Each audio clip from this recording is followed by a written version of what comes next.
No niin, yleisön pyynnöstä. Ville ja Marko, olkaa hyvät. Tässä on teille tällainen video. Kyseessä on siis e-bike-merkkinen sähköskootteri. Valmistettu tietenkin Kiinassa amerikkalaisyhtiön voimin ja Suomessa sitä saa vaikka Lempäälän Ideaparkista. Tämä on hieno peli. Ajettu noin 800 kilometriä ja toimii loistavasti sen jälkeen, kun on pikkumodauksia tehty tuonne sähköpuolelle. Maahantuojan vakiona ei ihan pysy muiden mopojen perässä, mutta nykyisellään jotenkuten ainakin. Nyt on virrat päällä, valot päällä.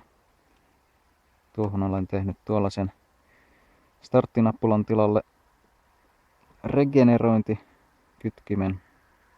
Saa vähän lisää kantamaa ehkä. Sieltä tulee auto, lähdetään ajamaan kisaa sen kanssa.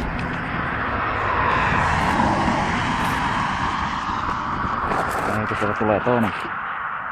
Huikamalla.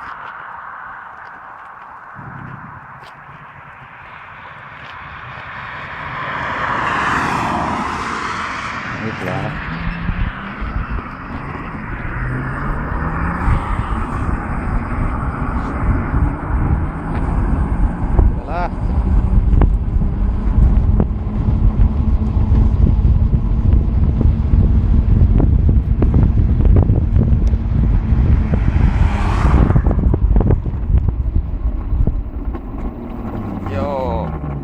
Semmonen.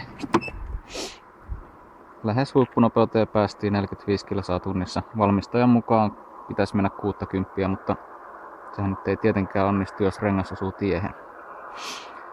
Et semmonen. Varsågod.